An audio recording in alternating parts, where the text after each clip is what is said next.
Andrew's a human trafficker. Have you seen a single video of a single woman accusing me of anything? Why is it always the men who are against the establishment who get attacked? Why does Assange get a rape charge? I have one. Trump has one. Russell Brand has one. Everyone who talks against the system gets rape charges. But everyone who works for the system, even though they go on Epstein's plane to the island, they never get any charges. If you knew who was really in power, would you say it?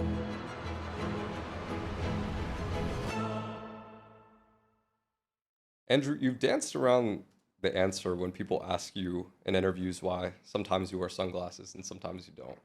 Today you're wearing sunglasses. I've kind of hypothesized maybe it's because you want to come off a certain way, but this is kind of out there. Do you wear sunglasses in certain interviews so people's energy can't get into your soul? You know what? That's a good question. Let me take them off. I do have bad eyes. That is true. So if the light's in my eyes for too long, I start to squint. I don't want to look squinty. Yeah. That was how it started. But then now I wear them so often. Yeah, I do like the idea of people not being able to penetrate my soul via my eyes. And I also like the idea of looking out the corner of my eyes. I do that a lot. I wear really dark sunglasses and then I look at other people in the room. Interesting. Why I do that, perhaps I'm just paranoid. I'm not sure. I should think of a really cool reason. I should think of something really cool and inventive as to why I wear them. But I just like having sunglasses on. Perhaps I do like to hide the windows to my soul. Not everybody needs to see in my eyes. You know, like why? Not everybody has to see deep. They say that your eyes tell the truth. And that is true. Like I can even talk from fighting. No matter how good someone's poker face is, you can see it in their eyes. If you hit them with a hard shot, even if their face doesn't move, you see it in their eyes. So when you fight somebody, you look directly into their eyes to see if you've hurt them or not. So perhaps I like to keep my eyes shielded for that reason. I'm not sure. But I wear sunglasses. It's not just interviews. I wear sunglasses probably 80% of my waking day every day. I always wear sunglasses all the time. You're really protective of your energy. That's interesting. Yeah, and maybe, if they acid attack me, I can retain my vision long enough to get the Aikido and snap their necks. Yeah. I just don't really see the disadvantage, so I wear sunglasses all the time unless it gets really dark. We have a little gift for you. This is from my friend Travis. We got you these custom Muay Thai. Amazing. Daddy. Let me open this up. Let me see. Let me open this up. I'll have to show them to the camera. Nice daddy shorts. Love it. For daddy coin. I love this. I'm gonna literally wear these in the next daddy promotional video. I had a promotional video that I'm gonna release soon for Daddy Coin. Yeah. And it was supposed to be me and my brother. We have the daddy coins and we jump on ATVs and we run away and all these beautiful women chase us on ATVs. And before we came up with the idea and before we filmed it, I said, the problem is women can't drive. So how are we going to make this? And all the girls sat there and said, don't be crazy. We can drive. It's only an ATV. 5 minutes in, they crashed. Broke her leg. I told you. So now the daddy video, you'll see when it's released. It all starts all cinematic and it cuts to me saying, I told you women can't drive. The ATV on top of a chick. Yeah. So yeah, I'm going to make another one with these. Thank you very much, sir. Because once I'm free, I'm going to do a daddy world tour. So anyone who wants to get in on the daddy project, now's your time to get in. Because once we do the world tour, the price is going to go to the moon. So I'm going to do a daddy world tour once I'm released from my confines. I really appreciate that. Thank you. Sure, yeah. So you have this series, The Way of Wudon. You have this entire lore written about yourself. Yeah. It's really interesting. And it's underappreciated. And you know what? This is the first podcast in history I'm being asked about it. I've been writing those stories for years. Nobody's ever asked me about them. There's a lot, too. Yeah, I went through it one time. It's like your own Bible, your own religious text. Yep, there's loads. There's loads in there. I wrote them with my dad while my dad was alive. And then when he died, I continued to write them. So Master Po is my father. Yeah. And then I am adept number 1. In one of the stories, you and Master Po practice 42 breaths a minute. Is there any significance to that number, 42? I can't remember, to be honest with you. I remember writing that one with my dad. I'm not sure if there's significance behind the number. I don't think there is. I'm being perfectly honest. But the stories and how Po is so hard on the adept and what you learn from Master Po's stoicism is heavily based on my father. My father is the character of Po. So, and we inside the war room, we do analyze the stories for lessons. There's a lot of lessons inside of them that teach you about life. And I've got some new ones I've yet to release. So we started to animate them all. I don't know if you've seen all the animated versions. We're starting to animate them all now. We're going to build a cartoon series. But yeah, it's educational. The stories of Wudon, they're pretty educational. You said at one point that you never forget a phone number. I said my father never forgets a phone number. Oh, really? Yeah, but what if this is a test? We'll try it. 510. 510. All right. 510. You're gonna put me on the spot here. I said my father never forgets a phone number. It's your father's number. Is it? Yeah. Oh wow. Yeah. There's an old saying, a man has two lives. One starts the day he's born, and the other the day his father dies. Yep. On October 17th, 2015, your father, Emery, suffered a heart attack during a chess tournament and died at age 56. How did you handle the news, and what impact did this have on you? Well, I was very quiet when I found out. When bad things happen, you're often quiet. This is something to remember for life. If somebody's sitting there explaining how bad their life is or how bad they feel or how bad something's happened and they're blabbering away, they feel fine. They just want attention. True sadness is silence. Yeah, true sadness is silence. So when someone's sitting there going, oh, it's so hard, it's so bad, they just want you to feel sorry for them. They want attention. They're being a baby. If they were truly sad, they wouldn't say very much at all. It affected my life because I felt like my days of learning were over and then it was my time to teach. It's a instant shift in mentality because while my father was alive, I obeyed everything I was told. And then he died and it's like, okay, well now there's no one else left to obey or anyone else I'll respect on that level. I had my fight coach who I always respected and I will respect to the end of my life. But there's just a shift in mentality from student to teacher. And there you feel a lot more responsible for things. You grow up in a lot of ways. And it's a natural progression of life. There's the only alternative to losing your parents is for them to lose you, which I think would be worse because it's not the way things are supposed to go. So what we said earlier about feedback is absolutely true. You sit there and you realize all the times you should have spoke to him when you didn't, and the calls you should have answered, and the times you should have prioritized family over something else, and you learn from it, and you take it all moving forward. But I think he did a fantastic job as a father. I think I had the best father on the planet. And even as we said about Trump losing, or perhaps my father's job was to die at that perhaps moment to teach me what I needed to know. Perhaps that was his final task. And he did it flawlessly. So if my father was still alive, I wouldn't be half the man I am today. But this is how life's supposed to go. And I hope my sons will one day say the same thing about me. And he gets to live forever because I'm so fantastic. That's the greatest thing about having a son. That's the whole point of having a son. Yeah. It used to be Andrew, son of. You were the representation to the name. So my father will be discussed into eternity because I am being discussed. And hopefully my son is so fantastic that I am discussed into eternity. So when you have a son, you want him to be such an exceptional individual. People want to listen to him speak so you can live forever. That's the point of having a son in the first place. I don't know why some people have children and they say, I just want my children to be happy. That's great. They can be nobodies, but I want my children to be important. And it's not just about happiness. Life's not just about happiness. They have duty and honor, and they have important things they must do. And they have things they must do even if it doesn't make them happy because they're supposed to do it. And I'm going to raise a lineage of super soldiers, and the name Tate will echo into eternity, pissing the Matrix off, and they're going to be my offspring, and they have a duty, and they don't get to just be happy. They have work to do. So, yeah. I reacted to my father's death the best way I could, which I believe was learning lessons from it, like you're supposed to. I went through his old Twitter. You asked Elon to reinstate it or maybe to not take it down because he was going through a lot of bot Twitter accounts and inactive ones at the time. I'll read you some quotes. So, the truth is underestimated, often is manipulated, oftentimes unanticipated, rarely unappreciated, never to be mitigated, often to be celebrated. What do you make of this? Well, truth is unappreciated. I think he nails it almost in the first line. People don't want the truth if it doesn't make them feel the way they want to feel.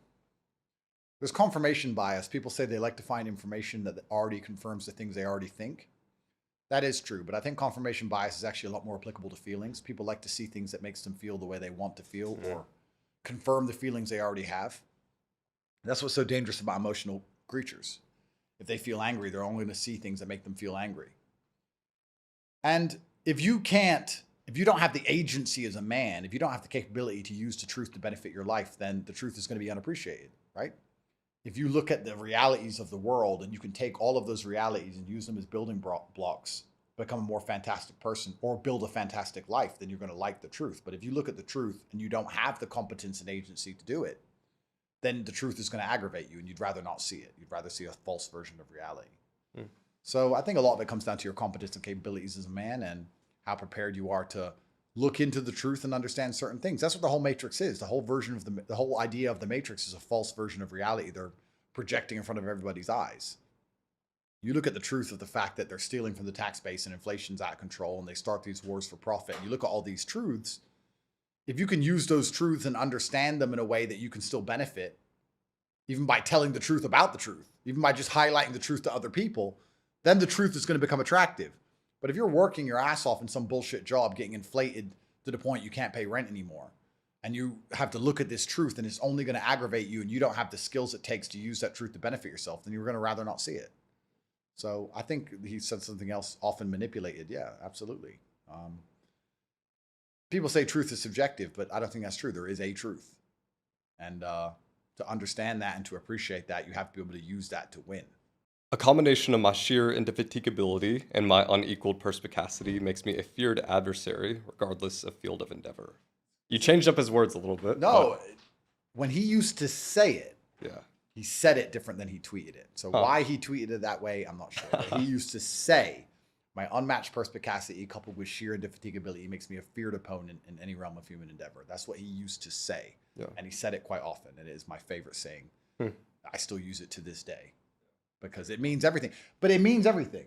In fact, I even said this in one of my business group chats 2 days ago. We were talking about the fact that the Matrix has tried so hard to shut us down. They've taken our payment processors and they banned us from everything. And Visa have banned us. MasterCard have banned us. We've been through the highest level Matrix attacks. Bank accounts have been frozen. Insanity. And we pay attention and we find new opportunities, unmatched perspicacity, and we never give up. We work 18-hour days, which is sheer indefatigability. And it makes you a feared opponent. If you pay attention and you never give up, you will win. If you pay attention to all of the opportunities and threats and you never give up or quit, you will win. Maybe that's what countries should be optimizing for. Perhaps you're right. He said, a man does not acquire a full skill set to be told, take care, be careful, by amateurs. Raw action solves everything. Caution breeds fear. Absolutely. So people will say to me, Andrew, you say too much truth. You talk too much. You're in the middle of these legal cases. You should shut up. If there's anybody on earth who can beat this Matrix attack, it's me. I've got the money.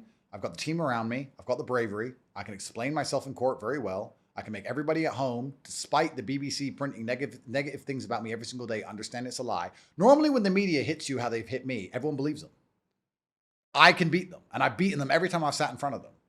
When the BBC come and do an interview with you, it's a setup, and you lose. Not me. I win, and I go viral for winning. So when everyone's saying, be careful, I don't have to listen because I have a full skill set. And when he says caution breeds fear, he's right.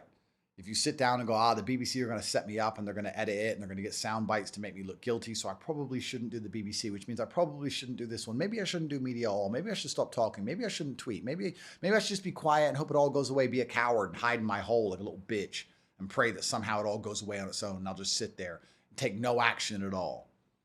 Raw action solves everything. Inaction is an action of itself. Inaction is cowardice. And it's the worst one. Exactly. So I have a full skill set. I'm not afraid of anybody. I believe that doing more work is always going to be better than doing less work. Doing more is better than doing less in all realms. And over caution breeds fear. And I'm not scared of these people. I'm not scared of anyone else. I'm going to say the truth if I believe it to be the truth, and I'll pay the price for that. And I'm not afraid of the consequences. So it is what it is. And I understand that saying absolutely. I wonder if you've seen this one recently. Again, I worry if gays cannot have children, all they need is your children to continue their sex lives. How could this logic be flawed? Tate. Absolutely. Why does the LGBT agenda target children? Well, one, because they want to propagate a future. And as my father correctly pointed out, they can't have kids. They need your kids. And secondly, when you have any idea or any ideology that's so ridiculous, you need to aim it at children primarily. Well, that shows that your idea lacks logic, right? You can't aim it at adults. You have to aim it at kids, which are most impressionable. You have to convince children that a man can be a girl.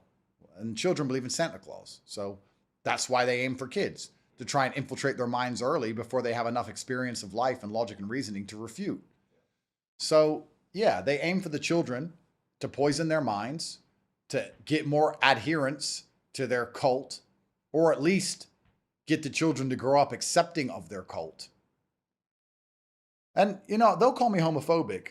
I'm not homophobic, but I will not leave my kids in the hands of gay men. I don't want gay people around my children. I don't really want them in my life very much at all. I just don't see the point of it all. And I think that also your worldview changes when you can't have your own children. I think you have a vested interest in the sanctity of society when you have kids. Yeah. If you have kids, you care about the future because you have children. And especially if you're not particularly, I'm extremely financially successful, but if you're not only do you care about the future, you care about the geography you're tied to.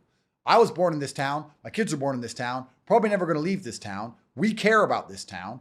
I don't want bad things to happen to this town because my kids grow up here. If you're just going to fuck and not have kids, well, then you don't care about what happens to very much at all. You just become hedonistic. Hedonism's a black hole that never ends. It goes to the bottom of, it goes all the way down to the depths of hell. You end up just doing more and more weird shit, chasing a high you're never going to find, and you have no interest in anything outside of yourself or the future. So to sit and say gays are bad people, I'm sure they'd attack me and call me homophobic to the ends of earth for that. I'm saying they're not nearly as interested in the future. They're not. They're interested in themselves, chasing a high, getting some kind of feeling out of the world right here, right now. And their only interest in the future is to psyop and poison other people's, straight people's children into giving them a future sexual partner, which is quite sad, really. How can you argue that they are as morally balanced as people who have families? How can you say they're just as moral?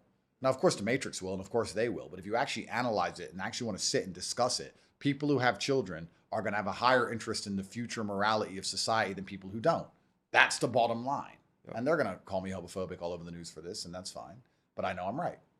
So caution really breeds interesting. Fear. Optimizing for legacy yields a different outcome. Well, of course. You want your children to grow up in a place where you want them to grow up in a world that's livable. You're more likely to resist enslavement and slavery if you know that your children are going to have to grow up as slaves. If all you give a shit about is trying to ejaculate, then you don't have very much interest in much at all. Why would you? It's not hard to do, especially as promiscuous as gays are. Women are the gatekeepers of sex, not men. Yeah. They can be endlessly promiscuous. They don't even need to be successful. They don't even need money. You don't even need to be rich or successful. All the things that women use to gatekeep sex, looking for a partner who's competent and successful, they don't have to struggle for that inside the gay community. You can just turn up, I guess. So what's the point of their lives? I don't know. Is the point of their lives just sex? The very few gays I've ever interacted with talk about sex a lot. Like, straight people don't just sit down at dinner, hey, so I fucked yesterday. Like, they do that. And I'm like, because maybe that's their whole life. Maybe that's all they do. I think it's very strange how obsessed they are with sex, how much they talk about sex, especially the fact, being obsessed with sex that gives you children, I kind of get. A straight person should be more obsessed with sex because you get legacy. You get to build a genetic bloodline. Being obsessed with sex when you don't even get anything out of it is really weird. But they mention it very often and they talk about it a lot. They make it their entire personalities. They sexualize themselves. They make sexual innuendos, sexual jokes all the time. Their whole life is just based around pointless sex. It just feels sad and empty. It feels vaporous. And I don't know how they can be happy as people if they are at all, because there's nothing to live for. I'm sure they're going to argue with me and say, what do you mean nothing to live for? I have an IKEA set, and they're going to talk some shit. But the reality of the world is that you live for your children and you live to pass on your mindset and your views and your legacy. And I guess perhaps they have realized that and just decided to try and hijack other people's kids as a weapon. Maybe that's what they're going to do. I'm not sure. But it's also very interesting how all the leaders of the Western world are homosexuals. It's also very weird as well. You talk about not having a vested interest in the morality of the future, and then every single Western leader is some fucking homo. Do you think they were always that way, or do you think they became? Well, you have to be blackmailed to get into those positions of power. So, they decided to take the bait. You can just see it on their faces. You can just see on the faces of the current Western leadership, they're all gay. You can just see on them that they lack something in their eyes, masculine. We don't have a single, besides Trump, there's not a single male leader in the West. And they'll say, oh, that's a male. No, it's not a man, though, is it? It's not a man. It's not like a. You look at Putin, you see a man, and then you look at Keir Starmer. What do you see? Yeah, it's obvious. It's obvious, and we're not allowed to say these things, but it's very obvious. And then if you desecrate the American flag, it's fine, but if you desecrate a pride flag, it's a hate crime. You get 20 years in jail. I mean, that's the religion of the West now. What is the West? What are the values of the West? Gangster rap, frozen food, and LGBT. What do we even have left anymore? What's real? It seems the only thing you can't insult is LGBT. The only thing they promote all the time is LGBT. The only thing they try and propagate around the entire world is LGBT. They never miss a chance to prove how gay they are at any event ever. Any kind of cultural event they ever have. They can't wait trying to prove how gay they are. It's just strange, Unless it's a satanic agenda trying to make people lose faith in the future or not have any interest in the morality of humanity anymore so that we can just enslave everybody and fuck kids. I mean, Satanism is the belief that Earth is the kingdom, right? Yep. That there's no other kingdom past that. That's right. And Satanism, I also understand, is the belief in, to a degree, hedonism. Me and how I feel matters more than anything else. There is no objective morality. What matters is how I feel. And, that would make you a crazy conspiracy theorist, of course, but they do seem to promote Satan all of the time. And that's proof to why God is real. People say, why do you believe in God? Well, the people in charge of the world believe in God enough to try and destroy the idea of God.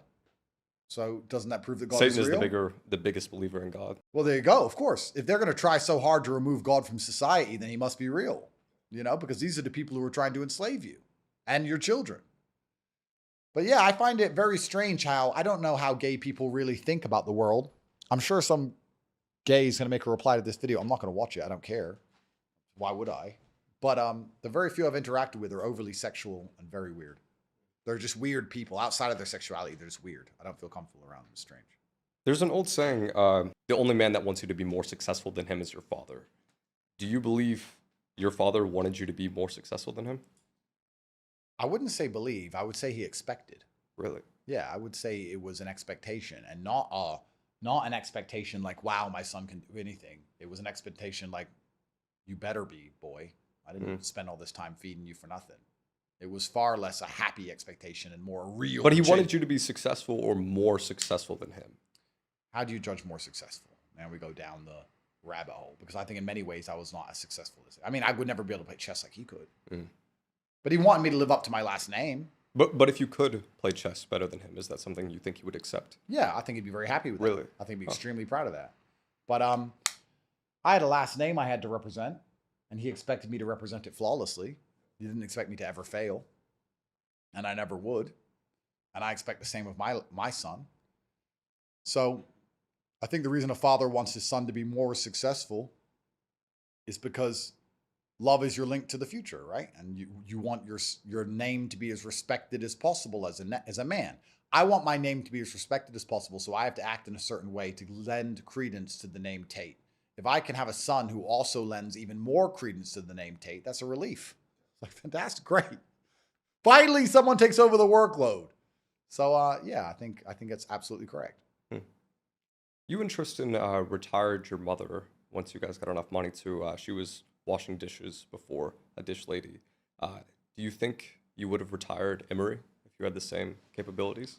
Yeah, good question. But my dad had enough money for what he wanted. My dad didn't want things. He didn't want material things. And I think the only thing better than having everything you want is not wanting anything. My dad just wanted to play chess. He didn't want anything. And that's better, because even if you get everything you want, you then have to maintain everything. I can tell you from experience. It'd be much better for me to not want supercars than have them all. Because I have them all now. I have to maintain them all. I have to store them all. I have to insure them all. I have to fix them all. And then I have to find a time to drive them all.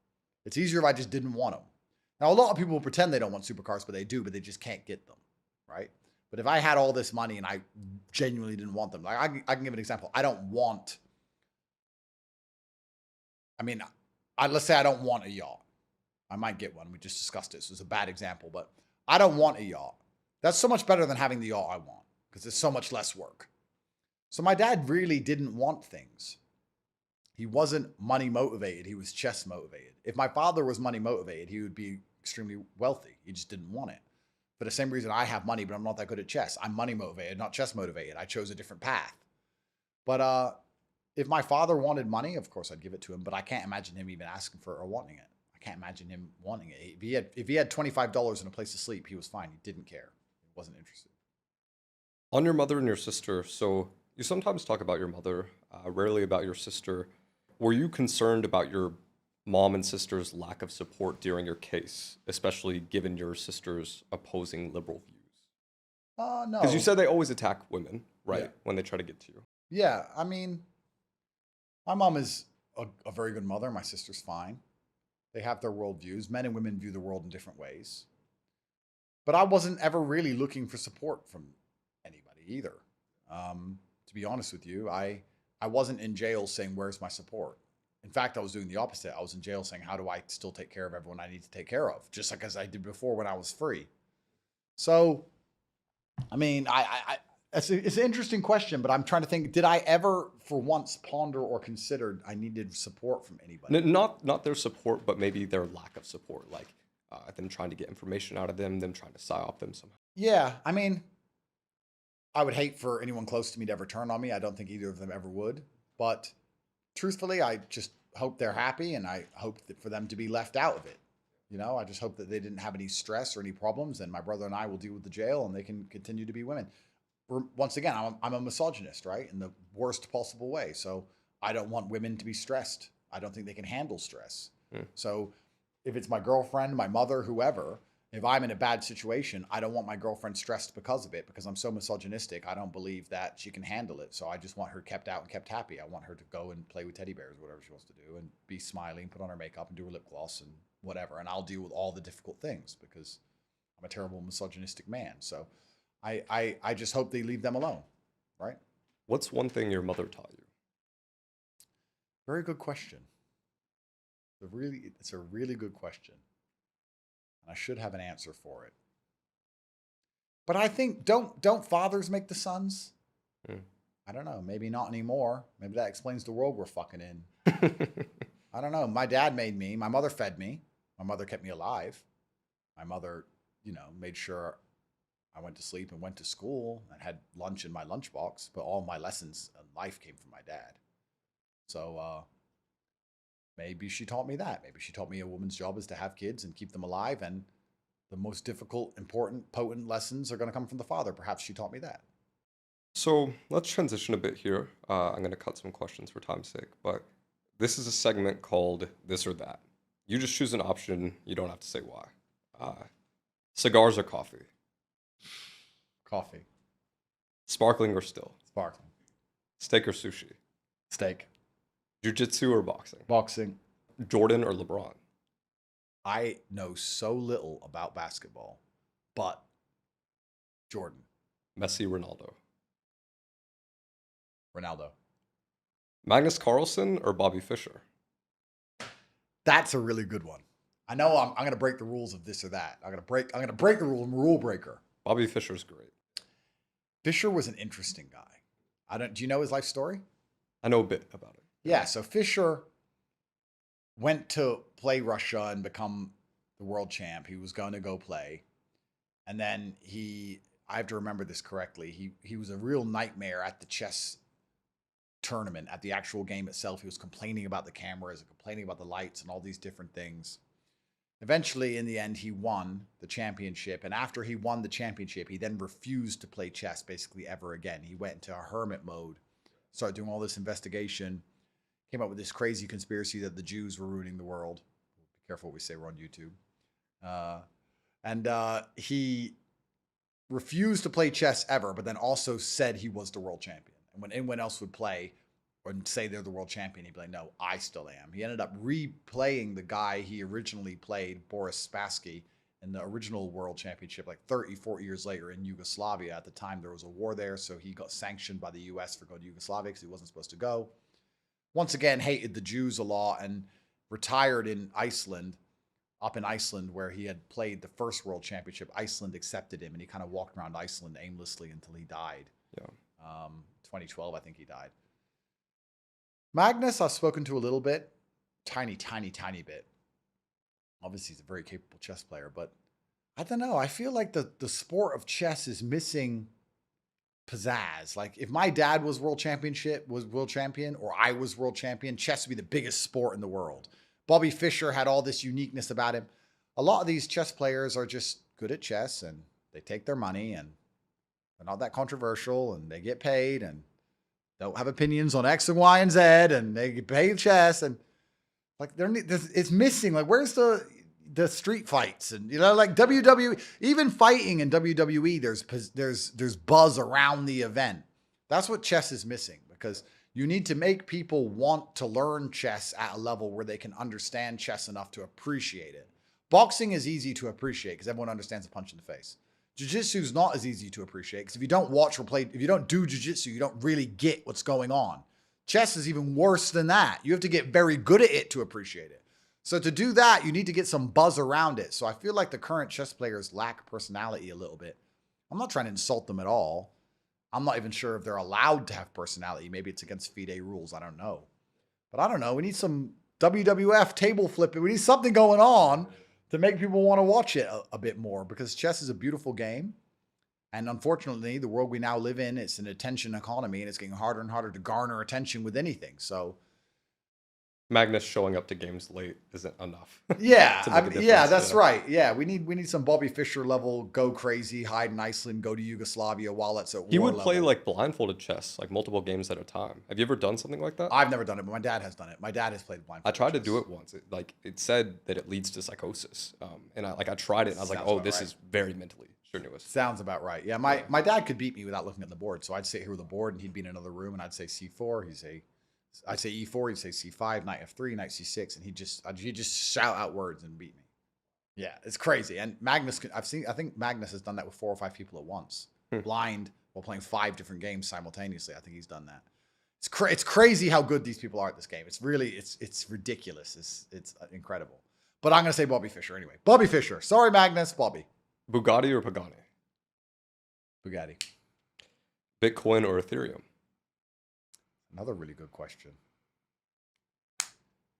I've heard, well, Ethereum has a purpose more than Bitcoin. Ethereum has a use case. Bitcoin's just the gold, right? But if Bitcoin's digital gold, then you say Ethereum's digital oil, because you have to use the oil and burn the oil. And Ethereum's also deflationary now. If I had to only hold one, I'd choose Bitcoin. Bitcoin. Yeah, me too. Putin or Trump? That's a hard one. That's a hard one. Who would you rather lead the U.S.? They're both extremely competent nationalists, which is what you expect in a leader, but Trump. Trump or Kamala? Girl boss. Bro. I would love to sit down with Kamala in an interview like this and say, please explain to me how you're going to fix. You can choose. Choose a subject, choose an issue America faces, explain what it is without repeating yourself, and tell me how you're going to fix it. Go. Well, inflation means no one can afford groceries. Okay, cool. What's your plan to fix inflation? Oh, well, people need money because they can afford groceries. No, what's your plan to fix it? How does inflation start? Where does it come from? How are you going to fix it? What are you going to do? What laws are you going to pass? Please explain something that makes fucking sense.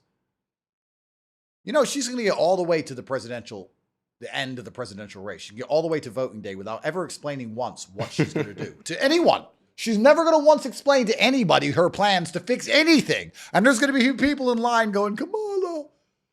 Bro, it's so over. It's so over. U.S. or U.K.? Okay. As failed as it is, Keir Starmer, fucking loser. Crime's bad. I know as failed as it is, but there's something about England that even I miss. I can't explain it. It's raining outside. You don't know your neighbor. You've lived next to him for 15 years. You've never said hello. It's just something about the English mentality. I can't explain it. It's like the least friendly, most miserable, depressing place on the planet. And there's a degree of depression. Everything goes full circle. You can go through depressing out the other side to like comfort. It's like, yeah, I'm here. I live here. I don't know any of my neighbors. They don't talk to me. I don't talk to them. It's raining. There's nowhere to go. There's nothing to do. cup of tea, bitter face. It's great. Thailand or Dubai? Dubai if you're rich, Thailand if you're poor. Europe or Asia? Europe, because I love to drive. The only reason I even have cars is Europe. If you don't live in Europe, there's no point having supercars. People in England, people in America say, I bought a new Ferrari. Why the fuck would you buy a Ferrari in America? Straight lines, 60-mile-per-hour speed limit. You have to stick to the speed limit, otherwise you get shot by the cops. Boring.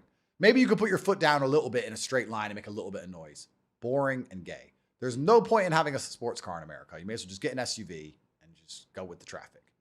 Europe has beautiful mountain roads. They have all these different jurisdictions. You race through Italy. By the time you lose your license, it doesn't matter. You go into France. Then carry on. It's great. You have the Alps. You have all the castles. You have beautiful little hotels to stay at. You can drive around Europe forever. You can never get bored. You can always find something new and beautiful to do. Europe is actually the best continent on the planet. It has all the weather, all the seasons, the most luxury places to go. You can drive here. It's a shame that it's collapsing, and it is collapsing, and Europe will fall before America does, and it's truly a shame. English or Spanish? English. Fucking Spanish. KC fucking. Whoever moves first is gay. Fuck this game, bro. I've seen this game. I've seen this game, bro. It's fine. It's fine. Until you have as many children as me, I think I'm pretty good. So Yeah. I'm not gonna sit here for 25 minutes. It's fine. Have you seen the clown that hides from gay people? Shit, I forgot how to answer this. Have you seen the clown that hides from gay people? Yeah, I've seen him. Have you? No, he hides from the gays. I'm unlucky, bro. Andrew, what's your best, most offensive joke? Oh, bro, you really want to hear it? Yeah. What did the little boy with no arms and no legs get for Christmas? What did he get? Cancer. Merry Christmas, Timmy. Off to the ward. No, I'm joking. I have some personal questions, just ones out of my curiosity. I'll start with an easier one. What's the best way to approach citizenship right now? Should someone become a citizen of the world, or how should you go about that? Yeah, so Darwin said in the theory of evolution, it's not the largest or the strongest animal that survives, it's the most adaptable. So you surely should have the ability to move if you so need it, especially in a world as chaotic as it is, which means you should have multiple citizenships. People, especially Americans, have this idea that they can prep and fight the government. Well, I'll go out to the woods and I'll get guns and I'll hide out. You're never going to have more guns than the government. You're never going to have more guns than the government. You're just going to die in a firefight. That's all that's going to happen at best. So you have to have the ability to leave and to move. You have to have money in foreign jurisdictions. You shouldn't have all your money inside of one jurisdiction, because if you piss that government off, they'll take it. A lot of people think the money in the bank is theirs. Very interesting to me that you think, oh, those is my money in my bank. Cool. Piss off the government and wait till a judge stamps a piece of paper, and you'll learn very quickly that that money is not yours. Neither is that house that you own. Neither is that land you own or that car. They will seize it all. Been through a bunch of seizures. It doesn't take very much for them to just say, he's a criminal. Here, stamp this. And they just take all your shit. So yes, a lot of countries do citizenship by investment, especially if you start to make money, you need to investigate. You'd be surprised what 100 or 200 grand will get you in Turkey or the Caribbean or South African countries, and a lot of those South American countries, and a lot of those countries afford visa-free access to countries that perhaps your American passport doesn't. So it gives you even more ability to travel the world, and it gives you the ability to live somewhere else. You should be adaptable. You should think outside the box. Absolutely. There's no reason why you shouldn't have a Turkish passport and a Turkish bank. And if you wanted to really go down the rabbit hole, you can then change your name in Turkey. So now you have a bank account that's not in your name and a passport that's not in your name, but it is you. And then, there's a lot of things you could do. For viewers who don't understand, basically, so like when you go to Thailand, for instance, you only have a visa for, 90 days, 180 days. But if you get citizenship of Thailand, then you can be forever? Or Yeah, you can stay forever and you can live there. That's what right. countries would you recommend besides Turkey, maybe? Yeah, so Turkey's good to do. Malta's good to do. Montenegro's good to do. These are all by investment. Caribbean is by investment. St. Kitts and Dominican, I think St. By Kitts, St. investment in Ives. what exactly? So you'd buy a house or a property. You'd spend a couple $100,000 on an apartment, and then you'd have a lawyer there, and you'd get citizenship by investment. You can get citizenship by naturalization, but that means you have to live there for a very long time. And you can get citizenship by ancestry, but then you have to prove your ancestry. So typically you want to be doing citizenship by investment. And you can just look this up online. You can go all the countries where you can do citizenship by investment. There's companies that do it for you. It's paperwork. It's a headache. It's money. Like everything in the world, paperwork, headache, money. But it's something you should start now before you need it for the day that you do need it. And you should get as many passports as possible because you cannot live off grid, but you can live on as many grids as possible so that it's much harder for one single government to damage you. Problem is you're an American citizen. You have an American passport. You have American banks. You have an American driver's license. You're an American. You piss America off. Cool. Then you're fucked. Right? It's over. Right? Whereas if you're have passports everywhere and bank accounts everywhere and driver's licenses everywhere. If you piss America off, that's fine. You'll deal with your things. I'm not advocating anyone to break the law, but you can leave or you can go somewhere else. I see this all the time. People say, oh, I got a 3-year driving ban. I can't believe it. Then just fucking move.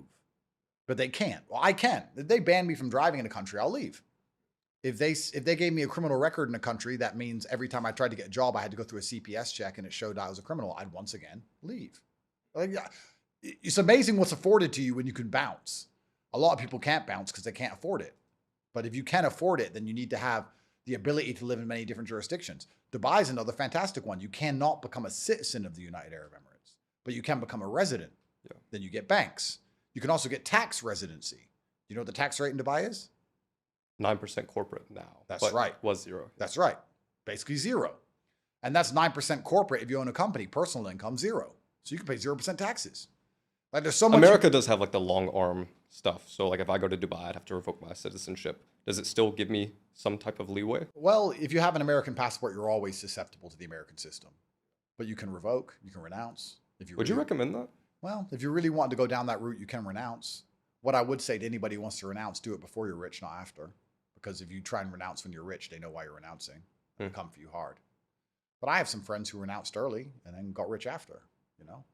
But you can get a passport nearly anywhere via ancestry, naturalization, or investment. But primarily, money is nothing but stored time.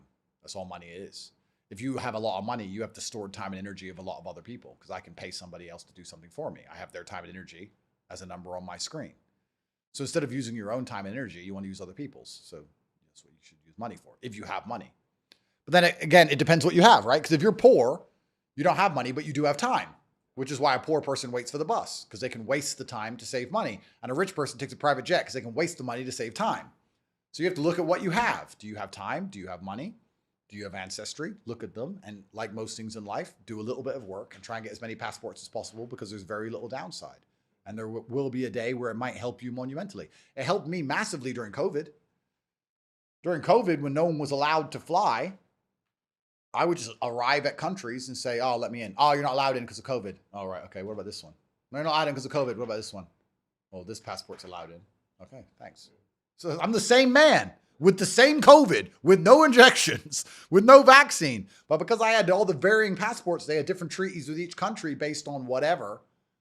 That allowed me to travel the whole world without ever getting an injection, ever. This is another personal one.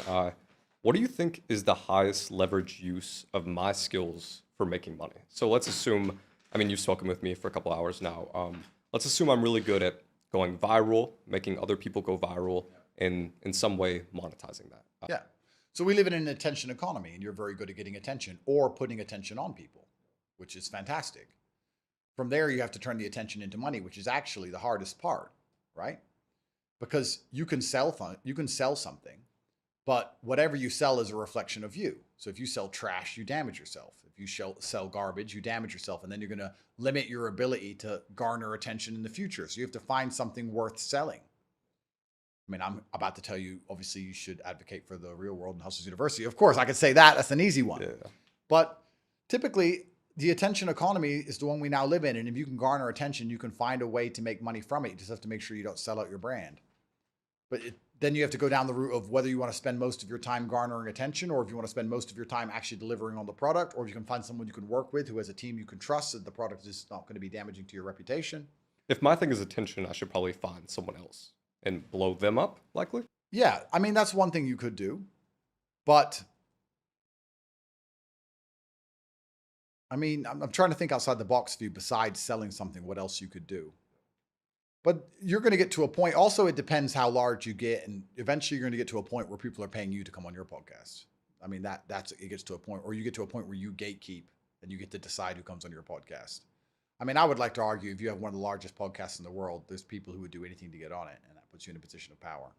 But if you can garner attention, then you're already doing very well. You have the ability to get the message out there to people. You have to give a lot of free value. Like, let's say you have your YouTube channel. I don't know if you have a newsletter. I don't know if you have an email list. I don't know if you have these things yet. That's something you should have. You should try and attract as much information and data from people as possible. You should build lists where you give as much value as possible. You should be seen as being a value provider. And once you're seen as those things, from there, all you have to do is provide a service or a product, and people will buy it because they need it. And they see you're a trusted person who gives value, and then you will earn from it. The hard part isn't actually having a valuable product. The hard part is getting people to see it and buy it. So I have this all the time. People will come to me and say, Andrew, I've got a fantastic business idea. Yeah. I've got this lighter. It's a great lighter. I'll make the lighters. You sell the lighters 50-50. And I'll sit and say, no, that's not 50-50 business. That's 95% me. Because you have the lighters, but no one fucking wants them. Nobody cares. I can make them want them, but I can also make them want anything else. I can make them want anything on the planet. I can make them want a pen instead of a lighter. So why do I need to go 50-50 with you? I'm the marketing. I'm the sales. I'm the attention. The attention is the money. So once you manage to you keep getting YouTube views, you build a newsletter, you get people to pay attention to you, you're seen as a value giver, you have the ability to make people see things, then it doesn't matter. The rest is the easy part. That's really where the money is. When working with other companies, do you do agency work or do you only promote the products through your own work? So that's what I've done. Now I'm in a position where people will come to me, let's say the lighter example, and they say, Andrew, help me sell this lighter. And then I was so concerned with my reputation, I would look at the lighter. I'd be like, because I refuse to sell shit. Most celebrities don't care. Give me the money. I'm different because I'm not getting $50 million sponsorships from the Matrix, right? If I sell shit, it's going to be all over BBC saying I'm a scammer. This was so interesting. If my school, The Real World, was garbage, they'd be saying it's garbage all over the news because they hate me. Yeah. But they don't even mention it anymore because they know it's good. They try not to mention it because they don't want people to sign up.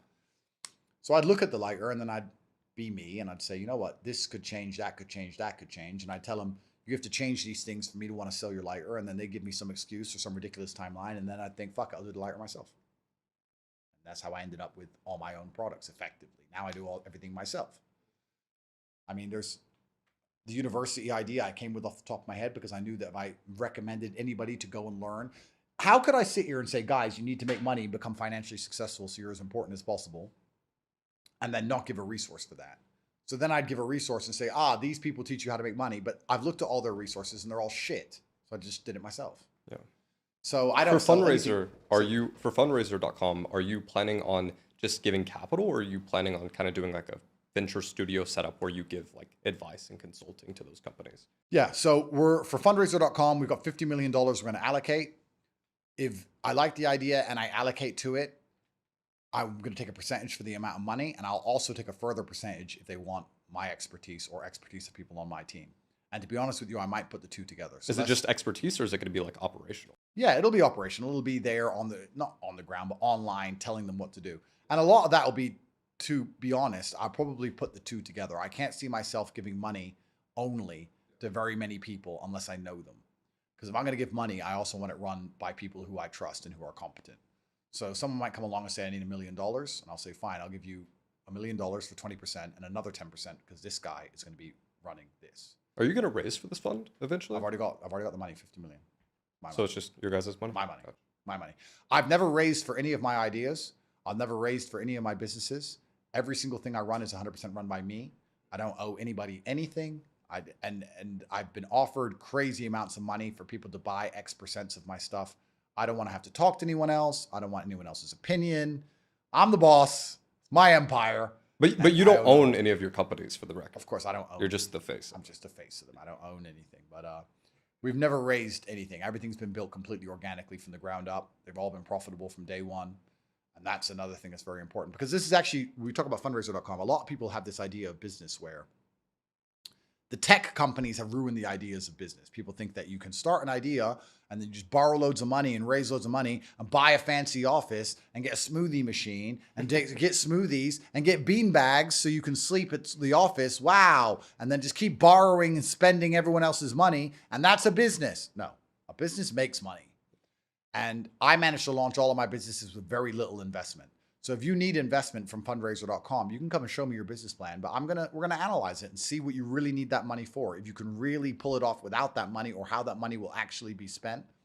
For some ideas and some businesses, you do need huge investment, but for a lot, you don't. I would argue nearly any company you want to launch, you could launch almost without investment. If you want to launch a coffee company and there was a particular type of bean and you needed money to get all of those beans from Colombia, and you need to package them all up and fly them all over to England, for example, I would say launch the coffee company, get some stills, get some pictures, launch it with no beans, advertise it, see how much you sell. If you sell a whole ton, now you have the money to import the beans. If you sell hardly any, you'll be glad you didn't bring the beans over, refund everyone, and just be done with it. Like, you can do it without the investment, but people will say, no, I want the investment. I want to bring all these beans. I want to spend $1 million before I even do anything. You know the hardest business to start?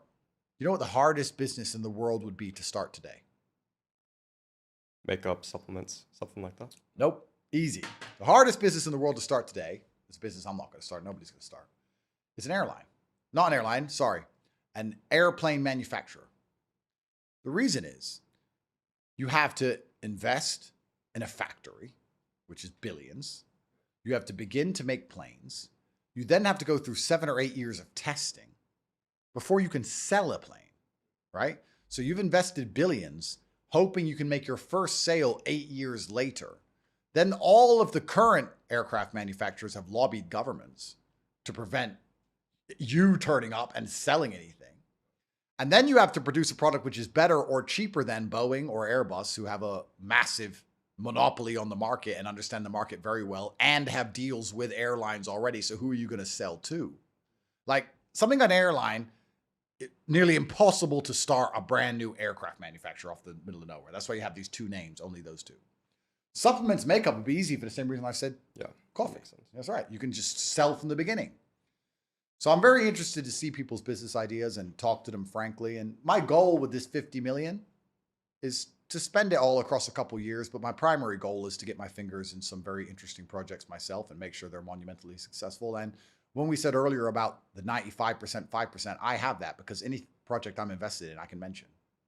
So I could just mention, like, I have monumental power because I have attention on me. Andrew, the game has changed a bit since you blew up using short form the way you did. I changed everything.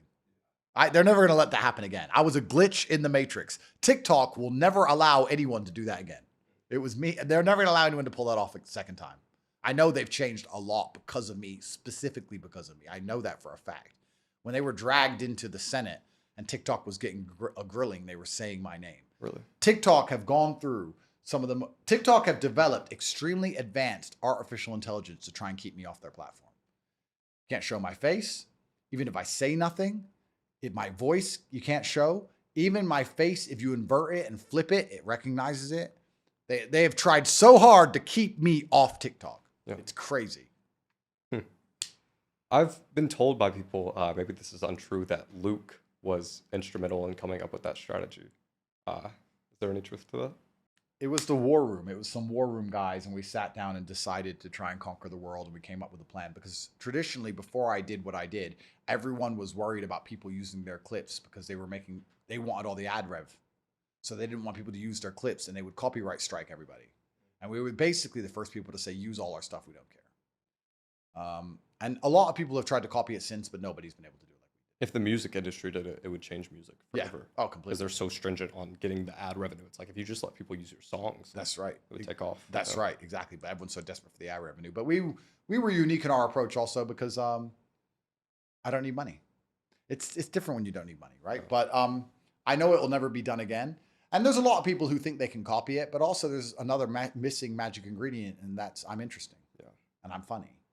And handsome. You post 40,000 times a day on TikTok, but you're uninteresting. It doesn't matter. Nobody cares, right? And I'm also very polarizing. And we chose my most polarizing clips, which went super viral. However, there's no light without dark. That's why I got attacked for being a misogynist. That's why I first got canceled. That's why I ended up in jail, because I put out the most polarizing stuff where I was saying the most crazy things. And then there's also another downside to it, because I'd have a clip, which is a minute long, and let's say all the people who are sharing clips of me are rewarded for going as viral as possible, that means that they're rewarded in virality. They're not rewarded in, or they're not that interested in my reputation. So if they can take it out of context and make me look bad, but they earn, even if they're on my side, then the MSM picked that clip up. Yeah. So in a way, a lot of the clips of me taken out of context and misunderstood by the media began by people being paid by me. Yeah. So yeah, there's no light without You paid dark. for your own destruction. In Well, a way. It's yeah, interesting. but then if everything that went out wasn't controversial, perhaps I wouldn't be where I am. Like, there's no light without dark. I don't believe the yin and the yang. It's white and black. They're linked. You can't have one without the other. You know, so it is what it is. If someone wanted to blow up today to the same extent that you did, assuming that they'll never get as big as you, obviously, what strategy would you use today to blow up? Well, you need an equal and opposite force to compete against. Newton's third law. There has to be an equal and opposite force in all things. So if you don't want to sell your soul to the matrix, then you need to be competing against something. You need to have an enemy. You can't be a hero without a villain.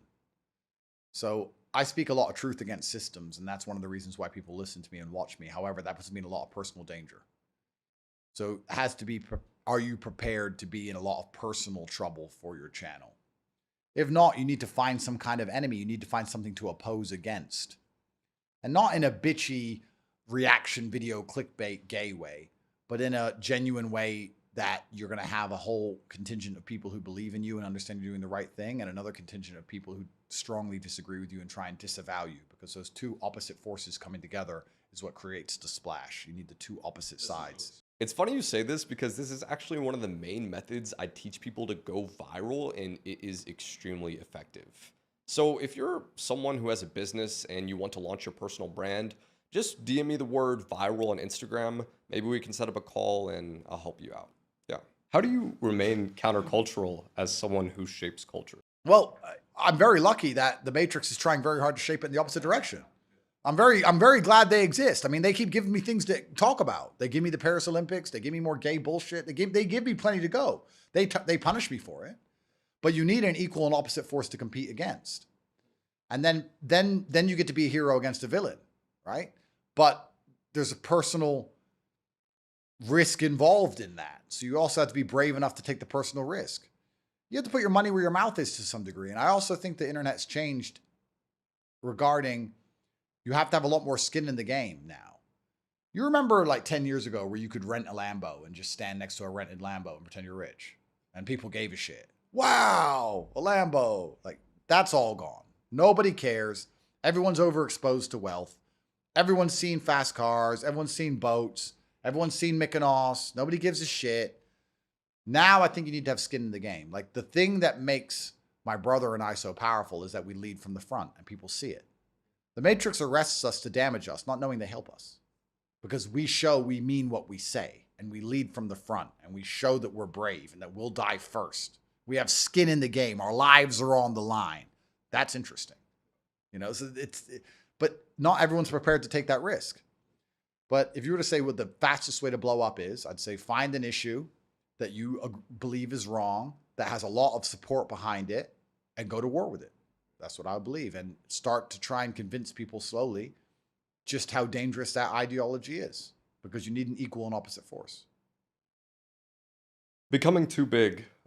You've said in the past you don't want to be too big. Maybe you rejected certain podcast or interview offers. What steps did you take to mitigate that? Can you go into specifics? Yeah, so I thought that you were going to go on Joe Rogan the moment you got out of jail. yeah, I deliberately, I think I could have done Rogan before, and Rogan got in a lot of trouble when he told the truth about COVID. And I decided not to do Rogan before I went to jail, not because I didn't want to do Rogan. I can't wait to eventually do it and talk to the guy. It's because I thought it would put me in jail. Before I went to jail, I was trying not to go to jail because I knew this next life. They already canceled me. It didn't work. I knew next was jail. I was saying it on every podcast I did. So I turned down a lot of the big ones because I thought it would save me. Was that the main one you were talking about? Rogan was the biggest one. Yeah. But I was wrong. I mean, it turns out the only way out is through. I'd already got too big. So Now, my attitude's slightly different. Now my attitude is fuck them, all guns blazing, go out. I've tried to reason with the alligator. It bit me anyway. So now I'm just going to go out in a blaze of glory. However, I do believe that the culture is changing. And I do believe I've been instrumental in that. I really believe, without being arrogant, that I have changed the culture of the Western world. And I believe that there's a whole lot more people now who agree with me and my way of thinking than there was at the beginning of my fame. And that they're going to struggle really to keep trying to pin things on me. Every single time I do Piers Morgan, or every single time the MSM writes about me, they have to remove comments because it's just endless people saying you're full of shit, you're lying about Tate. Millions of people. So it's getting harder and harder for them. So now the only way out is through. And you become a poison frog, right? You become a poison pill, just like Trump is. Whether they let him win or lose, they suffer. Whether they put me in jail or let me go, they suffer. If I walk, they look ridiculous for ever doing this. If they put me in jail, they look ridiculous for putting me in jail and they know it's a matrix attack. I win either way.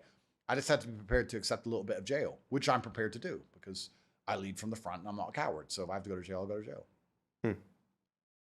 Let's speak hypothetically for a moment. So let's imagine there's a guy called Carbon Boss or Top Striker, perhaps. Okay. In this scenario, how would you address a case that he had if it was similar to yours? Well, the whole thing about any kind of crime that is sexual is that they use these crimes to damage your reputation because they're heinous, right? If they accuse you of tax evasion, nobody cares. It doesn't damage your reputation. They accuse you of sexual crimes, one, to damage your reputation, two, because they're extremely subjective. Like, what is sexual assault nowadays? Like, sexual assault is looking at a girl wrong nowadays. And if you look at a girl wrong and make her feel uncomfortable, and she makes a claim against you to HR, I was in the room with him, he didn't touch me, but the way he looked at me, that's sexual assault. So it's extremely subjective. And third, it's extremely easy for them to drum these things up because they can lie by omission. They can omit facts. They can remove a large part of the picture to make you look like a predator. So they can call 1,000 women who you knew, and 999 can say you're a nice guy. And they can find one who says you're not. And then they can remove the 999 from the picture and make you sound like you're a predator who's been predating on females your whole life. They can also omit text messages. Oh right? yeah, they can and omit, kind of paint of them course, in a certain yeah, way. they could say they can get the one text message where you said "come here, bitch" and say you're horrible, and remove all the ones where you bought her flowers and paid her rent and all. They remove all that. They lie by omission. And what's really interesting about this, especially when they're going through your history trying to find somebody to use against you, which is effectively what they do. And it's a bribe. They call all these girls and say, look, you can get a book deal. The media will pay you. You can get a lot of money if you turn on this guy, especially if it's a girl you don't talk to anymore. And especially if you're famous and rich and her rent's due. It's tempting for these women. What's even worse is that a large percentage of the population, I don't know, 10%, 15% would advertise themselves and admit to being mentally deficient in some way. They'd say they have ADHD or they take Xanax to sleep or they're on antidepressants or they're sad. Like, what contingent of the population are mentally ill? What contingent of them are depressed? What contingent of them are fucking liars? Crazy? Weird? Like, if you call 1,000 people, you're talking to 100 weirdos anyway. You only need one. Look at the one they got Trump with, Jean Carroll. She's lost her mind. So once they decide to use a sexual crime to damage your reputation, once they understand it's absolutely subjective, and then once they understand they can lie by omission, they only need one idiot to ruin your life, it's a weapon they can use on any man on the planet. No man on the planet is safe from this. You don't need to have even had sex with women. You could just been in the same room as them. I mean, Jean Carroll got Trump on a conviction. She couldn't even remember where or when. Who even says it happened at all? So the whole thing is clown world, and the absolute subjectivity of it is what's scary because they're going to pin any man with this bullshit. I think that it's truly upsetting that we're now in a position where when I see a girl cry rape, I instantly go, nah.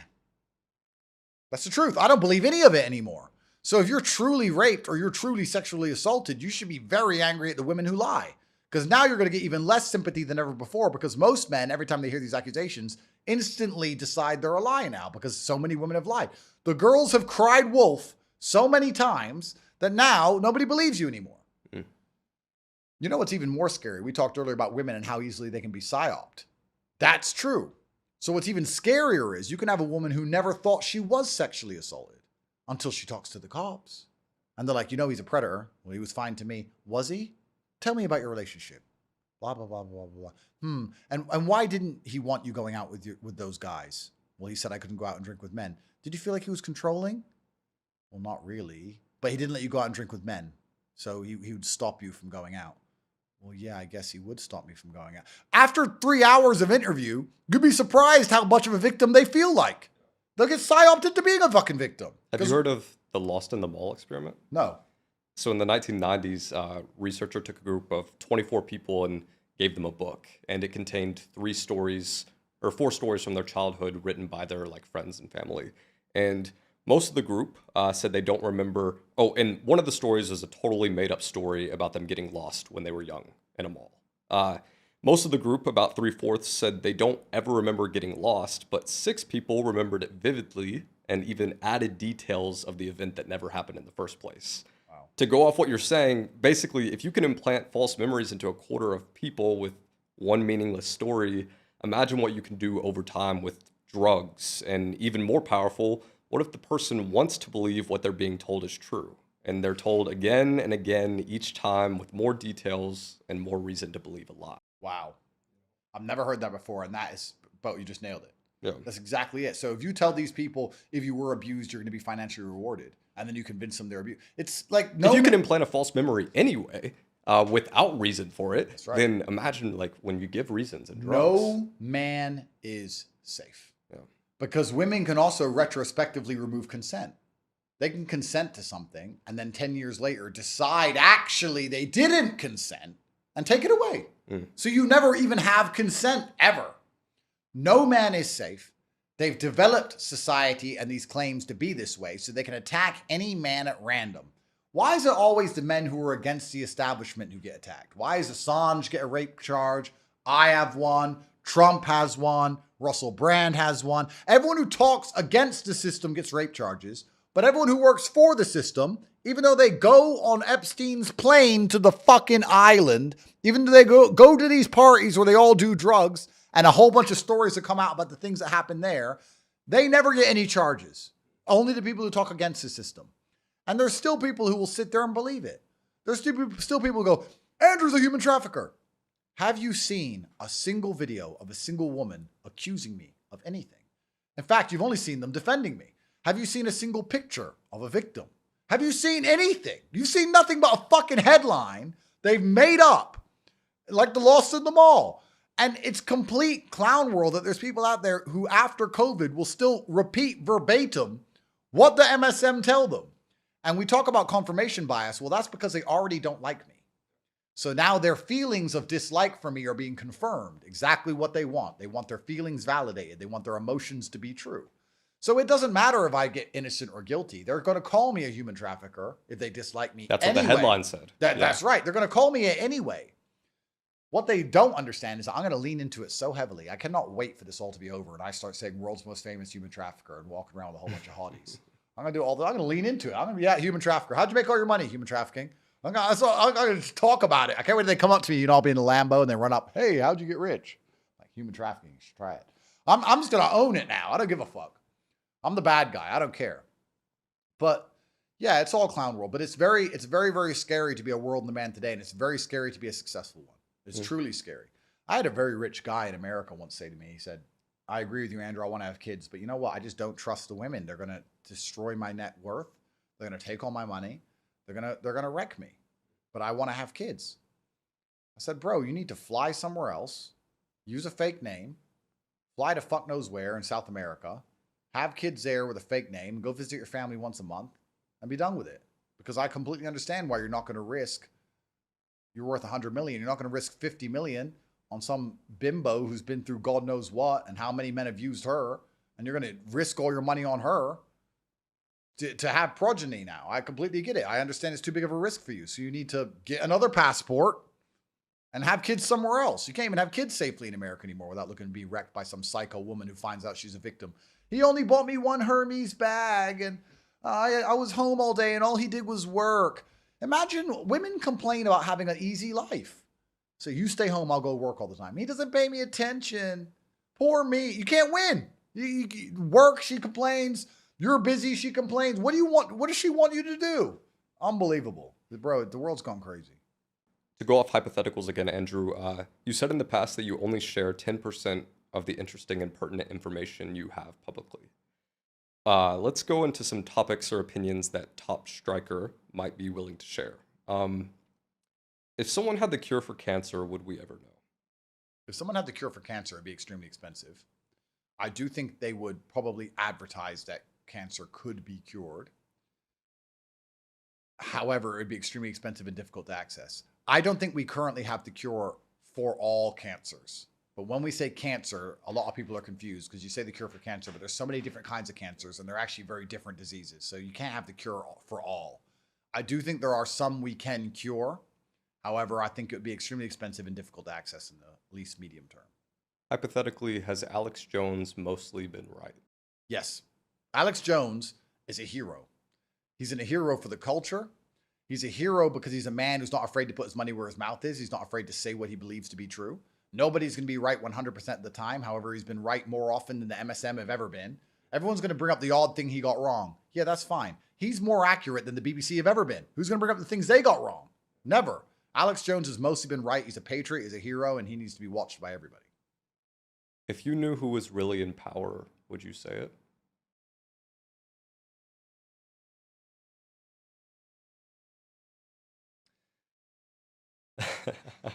Okay. If you did drugs in the past, would you say it? I'd be honest. I'm always honest about myself. And I've never done any drugs ever. I mean, caffeine, nicotine, they're drugs technically, but they're the only drugs I indulge in. I've never tried any narcotics ever. I want to go back quickly about the who's in power Okay. thing. Because, no, forget it. Never mind. Let's do it again when I'm out of my court cases. And Yeah. If you were married to only one woman, would you ever say it? yeah, I think if I was going to get married to one woman, I'd be proud of it. And I don't think there's anything wrong with loving one woman either. I just do believe that the world does change at a certain echelon. Like Trump has 3 baby mamas, Elon has 4. Like you get to a certain level of wealth and fame, and life's just a little bit different. Yeah. Like one man, one woman, family, beautiful. It's the bedrock of society. I respect it. I understand it. But you know, when you're at a certain echelon of fame and wealth, you have 60 cars. I'm not telling everyone to have 60 cars. I understand that the world can't work when everyone has 60 cars. I get that. I understand that my reality is slightly different than others. So, yeah, I don't want to sound elitist when I say I'm allowed to have more than one. I know that sounds terrible and elitist, but perhaps the better way of saying it is there are women who are prepared to share me because of my status and wealth. And that's their decision, and they're full-grown adults, and it would be misogynistic for me to think that they're not allowed to make their own decisions. So if they decide to share the top G, then they're going to share the top G. If you became an atheist, would you ever say it? I was an atheist for a very long time, and I advertised the fact I was an atheist, and I thought I was a smart ass, but I was wrong. Because there's equal and opposite force, Newton's third law, and there's enough evil in the world for you to see that there must be a force for good, and that force for good is God. And there's lots of different ways to look at God. You can look at God from the holy text, you can look at God as a man in the sky, or you can look at God as something that humans themselves embody and create here on earth. I think I've said this before, but if you did you hear me talk about getting stranded on a desert island? Yeah. God saved you. God saved you, right, exactly. If you get stranded on a desert island and the people there decide not to murder you because their God doesn't believe in murder, then their God, whatever he's called, saved your life. God can be embodied here on earth. Heaven can be created on earth if you have enough people who believe in God and act in a way. And God, even as an idea, if you have enough people doing the right things because of the idea of God, then the idea of God is God because it's making people act a certain way and life is a certain way because of it. So there's a whole bunch of ways you can approach the idea of God. But the fact that evil is real and Satanism is real, the devil is certainly real, there has to be an equal and opposite force, which has to be God. If you ever killed someone, would you say it on the internet? No, it depends if I'd already done the time. If I hadn't done the time for murder yet, I'd have to be a bit more careful what I said. What topics or groups do you know with experience not to fuck with? That might have to be a pass too. Well, the groups that you'll get in most trouble for fucking with, well, Islam is certainly one of them because they're very serious about their religion. You have to be very careful what you say. The Jews are another because the Jews primarily operate by canceling and debanking and trying to remove your reputation and your platforms. LGBT is another. They're a mafia. Bro, the LGBT is a mafia. When you say anything deemed homophobic, they will come for you. And you'll lose your advertisers, your sponsors, everything. They'll come for you very hard. But then you could say that about anyone. I mean, if I were to sit online and if I were to sit here and say enough bad things about certain world leaders, they'd get me too. Like murder happens and accidents happen and people die. If I became a super anti-China advocate, which I never would, but I'm sure sooner or later I'd run into some kind of accident. People think that's crazy to believe, but I'm telling you it's true. That's just how the world works. It depends how much damage you do. Your ability to speak freely is directly correlated to your insignificance. If I was talking bad about China and nobody cared, nothing would happen. If I was talking bad about China and everyone gave a shit, and China was starting to feel the heat, they are only going to feel the heat for so long before they say, who is this guy? Where is he? Send Xiaoling and fucking Liu Kang and dragon kick him out of here. Because murder solves problems, right? They just tried it with Trump. If you believe that people don't consider murder, you're an idiot. If drug dealers are going to sit around and discuss and consider murder to control a street corner, you think people aren't going to discuss murder to control a country and control an entire economy? Of course they are. America murders people all day, every fucking day. Because all we do is drone strike people and kill people. Murder is happening all the time. It's a political solution, is murder. Because violence is a political solution. So you have to be careful. How much damage you do to the system is directly correlated to how high a price you'll pay. Very interesting. The World Economic Forum, you wouldn't say much about this when you were interviewed last. Have you learned anything new? And would you tell us if you had? Well, let's break down what the World Economic Forum means. Let's approach it and pretend we know nothing. We both know nothing. We're dummies. World, global, economic, money, forum. So it's the world's money, right? So as dummies who know nothing, and we understand this is a forum that's discussing the world's money. What is money always interested in? Or what a company is always interested in? Profit, more money. So are they interested in the sanctity of society? Are they interested in the sanctity of God? Are they interested in the beauty of the family? Or are they interested in just making more money? So then you look at certain ideas like unchecked immigration, mass immigration, which lowers the wages across the population as a whole because people come in, they're prepared to work harder for less money. That seems like the kind of thing that a company would like. It's bad for the people, but it's good for the company because they can hire cheaper labor. So now you have the World Economic Forum who want to make more money, which perhaps would be behind certain agendas like unchecked immigration or mass immigration because it lowers the prices of things. How does the democratic process work? Well, the democratic process works via money, right? If you have two candidates, the candidate that raises the most money is usually the one who wins because they can advertise and they can go on tour and they can pay for clever social media managers. Also, they can hire very fancy PR firms. I know we talked earlier about PR firms and how they're a mafia. But it's very interesting. If you have two candidates and one hires a PR firm, that PR firm is not only going to say good things about the candidate who hired them, it's going to say bad things about the candidate who didn't, right? So the one with the most money gets a huge advantage in media. This is also pretending the people with the money or who gave money to the candidate don't own the media, because once you understand that, it actually gets much worse. So now we have the World Economic Forum, who can control democracy via their money, who are interested in certain principles which degrade society so they can make more money. So does that make them a scary and dangerous organization that works against the interests of the common man? This is assuming I know nothing. I would argue yes. You were arrested for accusations of human trafficking around the same time the Epstein files came out. Yeah, interesting, huh? Any comments on that? Yeah, it's super interesting. Yeah, the day that all the Epstein files came out, if you Googled human trafficking, it only showed my name. What's also very interesting is all the people who seem to be very interested in my case and seem to believe I'm a terrible human trafficker have no problems with the southern border being wide open and people being trafficked across the southern border. They have no problems with the orphanages in Ukraine being emptied. You know, they walk into orphanages in Ukraine, take all the little girls because they're little Barbie dolls, little blonde hair, blue-eyed white girls. You didn't hear about this? Look this up, my friend. Well, who takes them? Yeah. Which island do they end up on? Oh, that's right.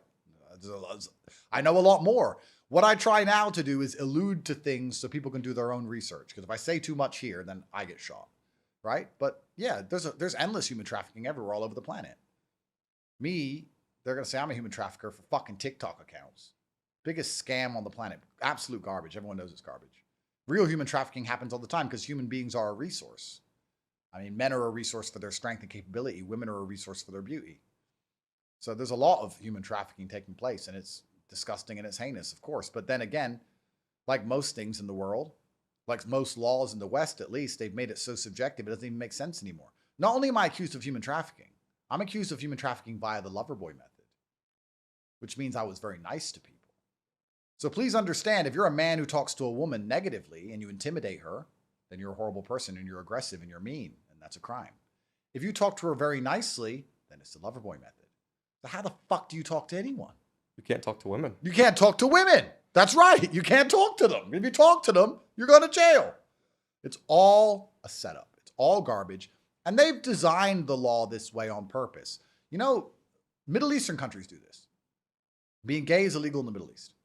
However, if you go to the Middle East and you spend some time in the Middle East, you see there are gay people in the Middle East. Nobody cares what you do in your own bedroom in your own house. What you're not allowed to do is degrade society and attack the family unit and advertise and push the idea of LGBT. That's what you're not allowed to do. So the law exists and they rarely enforce it unless you do something that pisses them off. It's the same with most laws in the West. They have all these laws that everyone breaks. You're a human trafficker, human trafficker, human trafficker. Every man has said something they can use against him for human trafficking in a court file. But they don't care because it's not really a crime. It's only if you annoy them that they come. It's the same. All laws are subjective. Law isn't real. Courts aren't real. It's all made up. It's bullshit. And depending how much they want to get you, depends on what verdict you get. Look at the Trump case. I mean, I think it's pretty childish for people to believe that if they have one of the most high profile people in the world, the law is the same as if they get a nobody. The law functions very well at low level. He stole bread. CCTV stole bread. Punishment for stealing is 1 to 2 years, jail. Great. That's how the law works. When you're very famous, it becomes a show trial and you start to have rippling effects. Your innocence or your guilt has a rippling effect on the reputation of a country, has a rippling effect on how the law is applied in the future, has a rippling effect on society and how you're viewed, has a rippling effect on making that person a hero or destroying that person's reputation.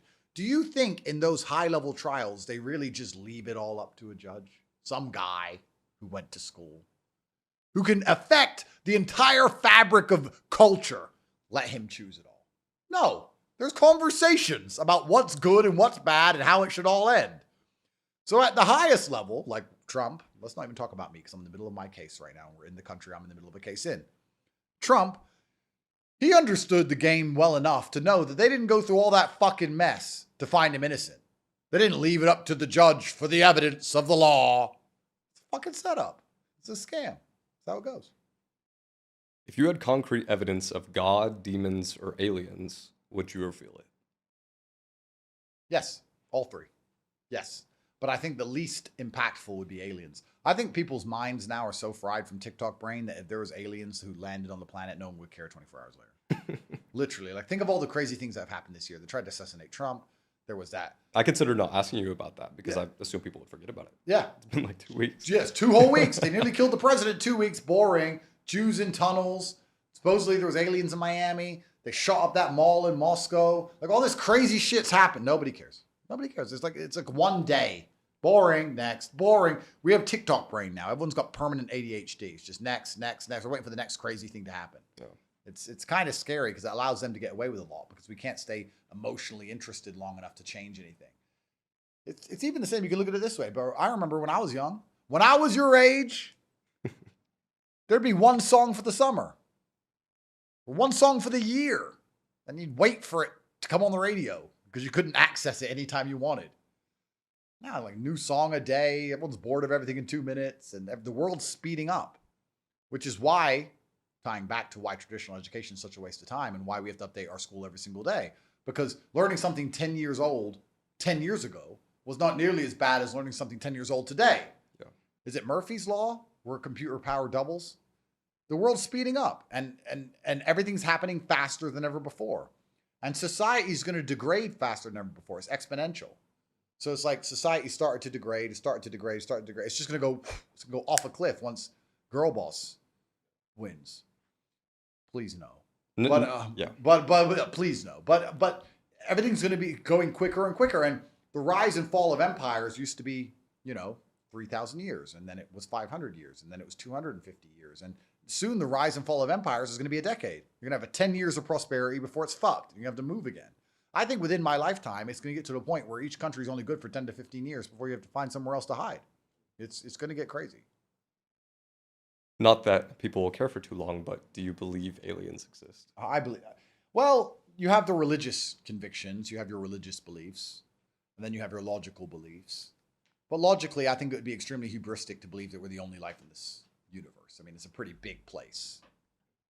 If what we understand about space to be true, then as large as it is, there has to be life again somewhere else. Whether we'll ever encounter them or speak to them, or whether we'll ever know for sure, I can't say. Whether they're here now, I've heard theories on that. I don't know. But I'd like to think as big as the universe is, it would be extremely arrogant to believe we're the only life that's ever sprung up, intelligent life. That can't be the case. Which country would you trust to meet aliens? So they'd all try, and instantly every country would be trying to use it for military purposes and to increase their standing on Earth. So like if the Russians met the aliens, they want the alien technology so that they get to rule the world. It would all be power dynamics. So I think you'd like to choose a country that has no real interest or capability for or possibility of conquering the world. But then all those countries are already part of a domain, right? If you choose a small little country, then they're part of the Western Hemisphere, or they're part of the Chinese domain. They're already part of empires already. Difficult one to answer. You'd want one that's quite liberal and quite open and quite honest, which had no intention of conquering the world, which wasn't too heavily influenced by a Western or Eastern empire. It's a hard one to find. I think war and adventure have been the outlets for men with nothing to lose, historically speaking. I believe space travel is likely the new area for the continued health of humanity. How does this relate to male optimism? Do you think space gives men the opportunity to do better? Well, men have this attitude. Men have to build their value. So men are prepared to take more risks than women in certain regards, because women have to protect their value. Women are born important and have to protect it and not fuck it up. Men are born as absolute nobodies. So we're prepared to go and take a risk to become a somebody, which is why we're more likely to explore than a woman. A woman just needs to not be too argumentative, don't sleep around, and find a partner while she's young and pretty. A man has nothing of value and has to go and get it all. So it's big risk, big reward when it comes to exploration. So I think that, yeah, there's a renewed optimism for space, surely, because we've explored the world now.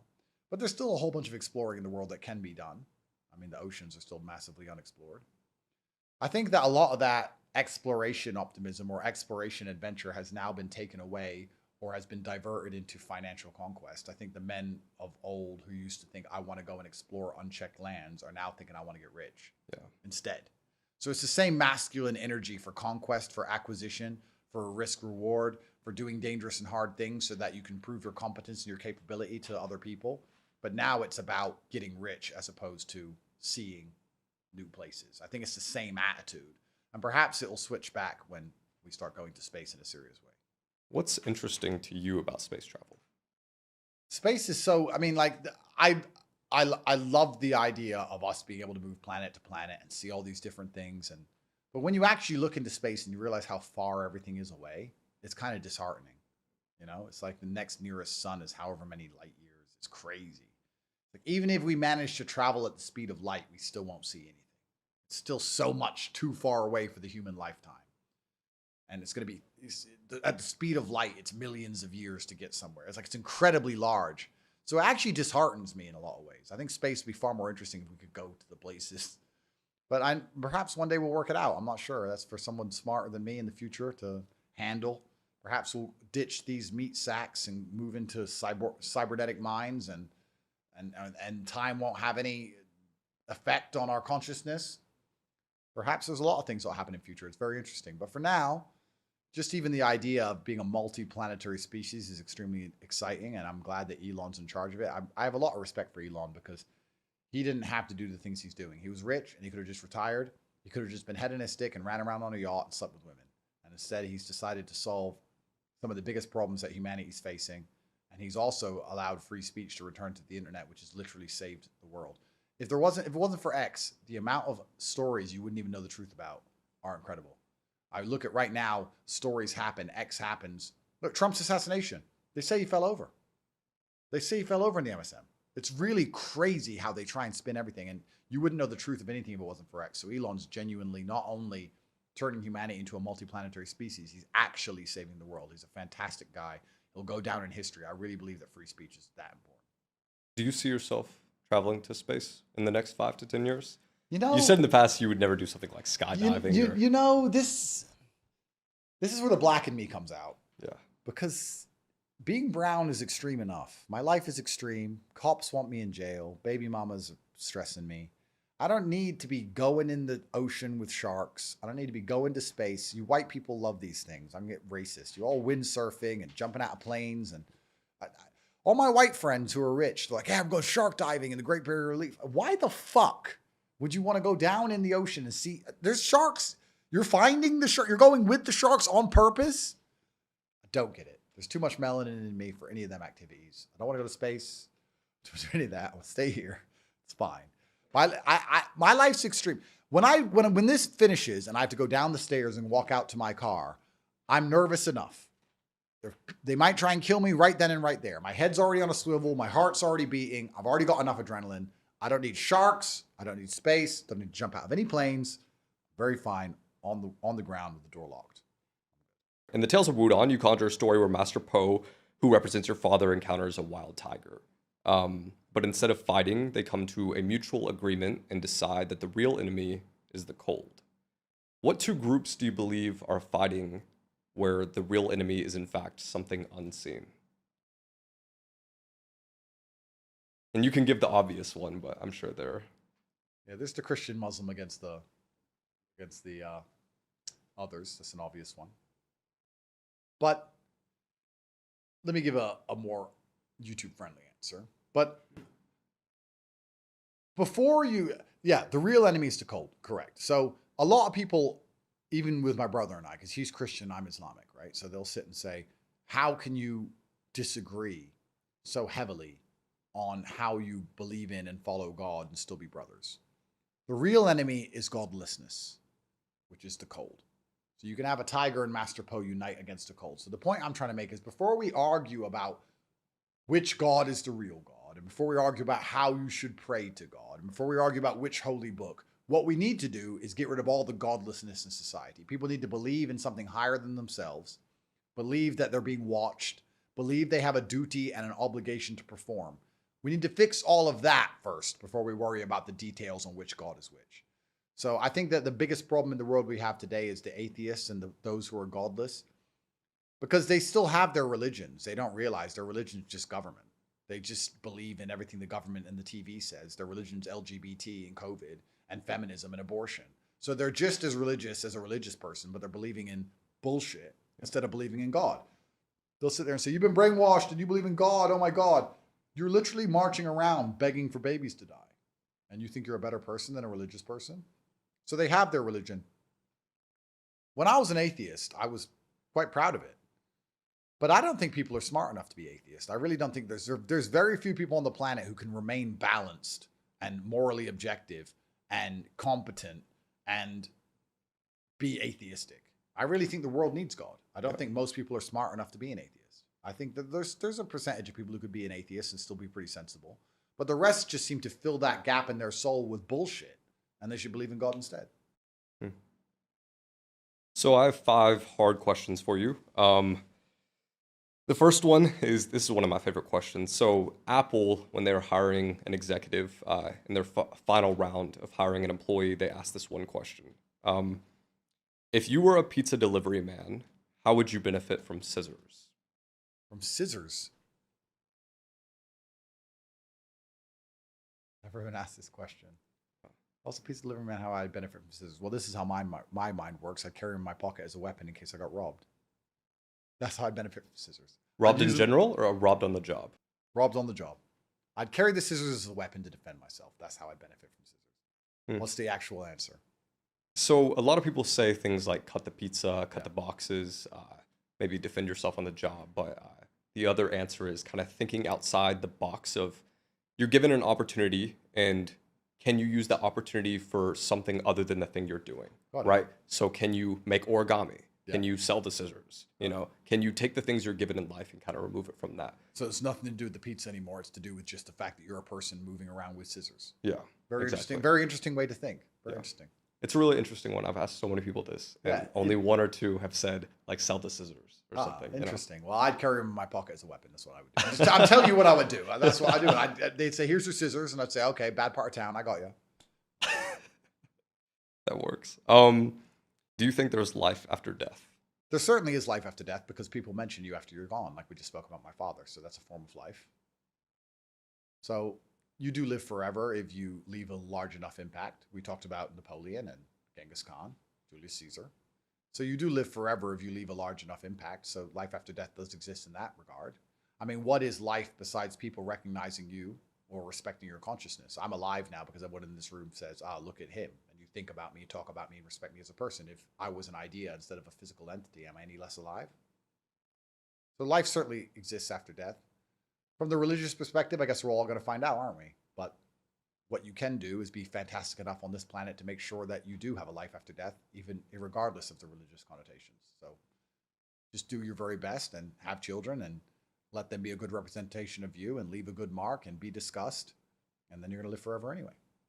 What do you believe humans from the 25th century will think of humans today? Really good question.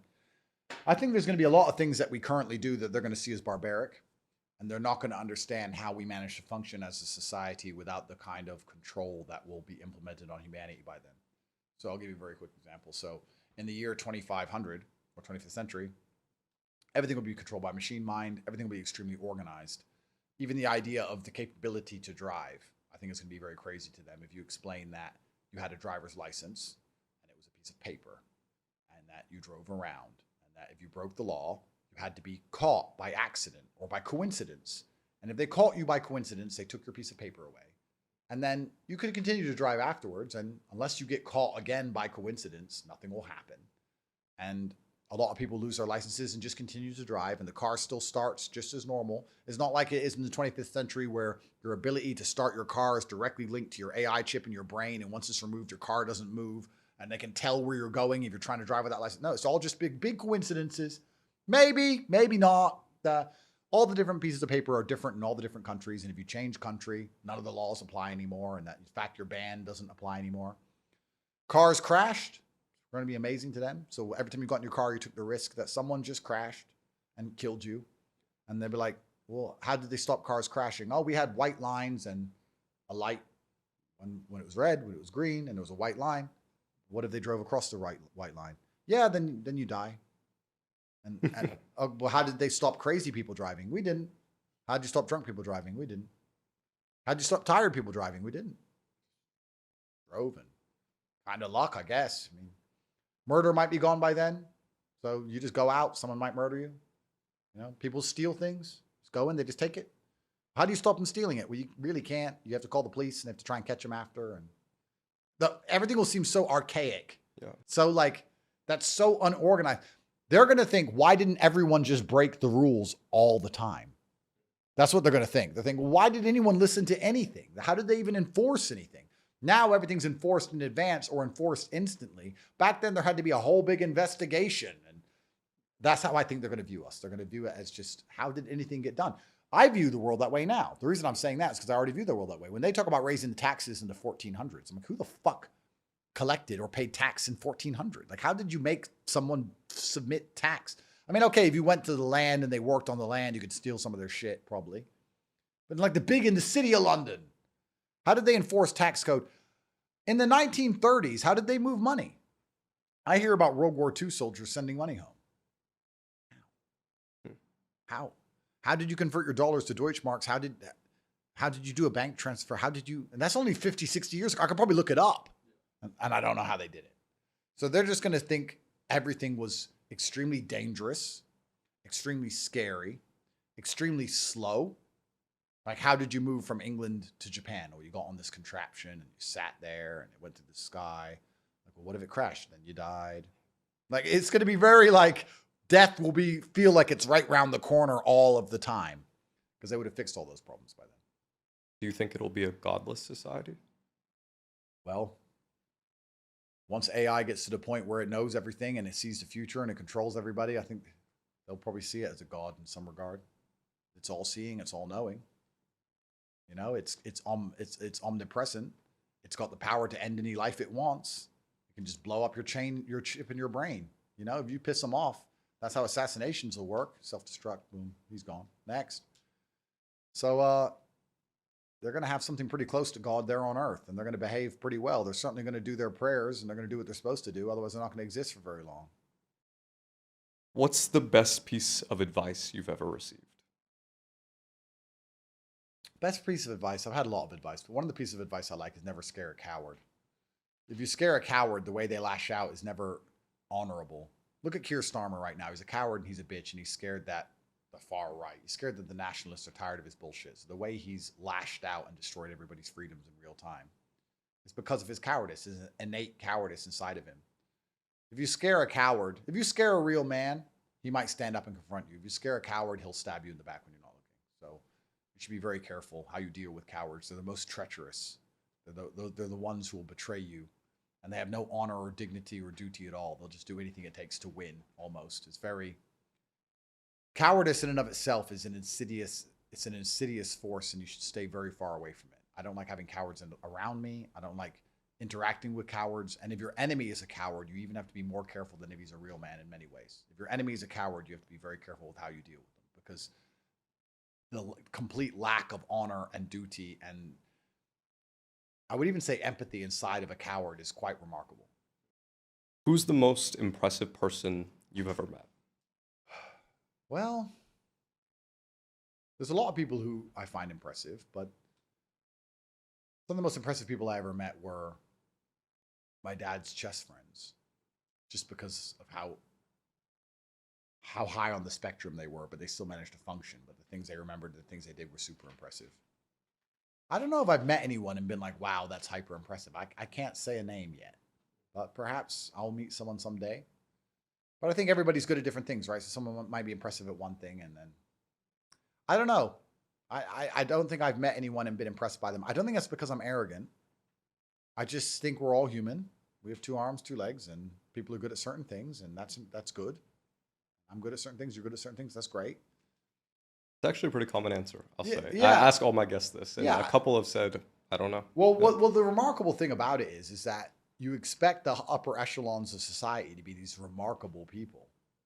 You expect the famous or the rich or whoever to be remarkable people, but they're just people. And often their flaws are highlighted by the fact that you expect them to be more than they actually are.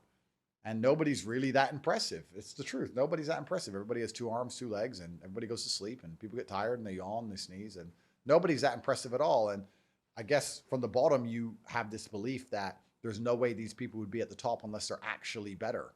But the truth is they're often not better. They're just lucky, or they had networking, or perhaps they worked harder. They're better at working. But there's no one watching this who's at the bottom echelons of society who does not have the genetic makeup to reach the top. You're just as good as most of the people at the top. In fact, all these WF Davos billionaire pieces of shit are actually fat fucking dorks. And they're not even strong. They're weak. The average dude on the street beats shit out of any of them. They're not genetic specimens. They're not amazing people. They're just well-networked, wealthy, old, fat dudes. There's a reason they love the island. There's a reason they love the island, because women don't even want them. Even with all their money, they can't get girls. So they have to go to the island. So like these people in charge of things are not impressive in any way. They're actually quite opposite most of the time, because a lot of the things that make you impressive, especially as a man, is the hardships. It's the fact you've been through difficult things and you have insight because of difficulty, and you've trained hard, or you've been through so many difficult things. A lot of these people at the top, their lives are so easy. They're just soft as shit. And they're really not that impressive to talk to or be around. This is a few questions. So if you were on death row, what would your last meal be? Would I eat a last meal? Probably. May as well. I don't know. I think the food I like now is based on the fact that it's healthy. Like, I like steak because I know it's good for me. But if you're on death row, I guess it doesn't matter. So you may as well just eat a whole bunch of junk. I guess you just eat a whole bunch of shit, wouldn't you? I mean, why not? cake and donuts and garbage. So I guess you just garbage your way out to the end. I can't think of a interesting answer. I probably should think of something more interesting, but that's probably what it would be. What's the last song you'd want to hear on death row? I guess it'd be one of my favorite songs.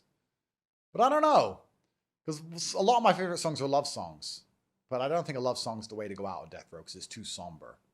You got to listen to something which is annoyingly happy, you know, to just make a point to the guards. So, what's that song by Wake Up, It's a Beautiful Morning? You know that song? Dun, dun, dun, dun, dun, dun, dun. Or something crazy. You got to listen to something that, and you just got to put a big smile on your face and listen to a really happy song and just get marched out to get executed. Just to like go out with a bang. At least we talked about living forever. At least make the guards stand around afterwards and go, "Fuck, it's crazy." That guy. At least be their coolest story. You know, no point putting on something boring. You may as well put on something that makes them think. At least they'll tell everyone about you. You can live into eternity forever as the guy who put on the crazy song and ate all the chocolate cake and was smiling on his way out. Gonna die anyway. Might as well laugh about it. Who's the last person you'd speak to on death row? That'd be Tristan. 100%. What would you say to him? It depends on the scenario. I'd either say, "Don't worry about it, enjoy your life," or "Enact revenge, plan vengeance." Depends. Depends who. What's the last thing you'd say to your daughter? Good question. I'd say, try and find a man that reminds you of me. That's what I'd say. I'm going to tell her to do that anyway. Them. I have a few daughters, but yeah, tell them to do that anyway. But yeah, it depends on the scenario. There's lots of different ways this death could possibly happen. But I don't feel like I'll be put on death row. I don't feel that's going to happen. I feel like I'll either get assassinated or I'll live to a ripe old age on my boat somewhere with my eye patch and my pirate hat, and my big cigar, talking about, you know, Top G's boat. I'm going to make it a thing. If you were on death row, what's the last thing you'd say to the world? Again, depends on the scenario. Depends. I think by that point, there's no point pleading your innocence. I guess if you were going to die tomorrow, what's the last thing you'd say to the world? I'd like to be remembered as the person who always made the brave choice. And I would hate for my situation, whatever I'm in, to discourage people from being brave. I would make it clear that bravery probably got me in the mess I was in, but there is no world without bravery, and that death is coming for us all. And that if you try and avoid the fight and avoid being brave, hoping to save yourself and save your skin, you only buy more time. And you buy time in a world that you don't possibly want to live in. And the world and history has taught us that even if you're a coward, even if you agree with the system, even if you do what the Matrix wants, even if you avoid the fight, you still get shot. You just get shot later. So what's the point in getting shot later as a coward when you can get shot first as a man? And I would just try and make it very clear to the world to never be discouraged from making the brave choice and doing what they believe is right, because the consequences for that are worth paying. Even if they're death, they're worth paying, because you'll be remembered as a hero, and we're all going to die in the end. Why would you want to die as an insignificant coward when you could die a little bit earlier and be remembered for eternity as a hero who did the right thing? I mean, in the eternity of the human consciousness, what is a few years anyway? Like, what is a few years? You die 10 years earlier as a hero, or you have 10 more years of insignificant coward life sitting around hiding in your room as a worm to be forgotten forever. Well, then, if you're that kind of person, you truly are a coward. You're really such a pussy. I'd rather die as a hero than live as a coward any day of the week anyway. So I just try my best not to discourage anyone from being brave. Well, everyone, this has been your guest, Andrew Tate. This has been the Jack Neal Podcast. I'd say, where can people find you, but they'll pop up on your algorithm regardless. Yeah, twitter.com, Cobra Tate, and then cobratate.com if you want to see the school or the war room or anything, where I've got a free newsletter on there. You can sign up to that for free. And Daddy Coin. And Daddy Coin, that's right. Get in. Staking coming soon. Thank you, sir. Thank you, bro. Thank you.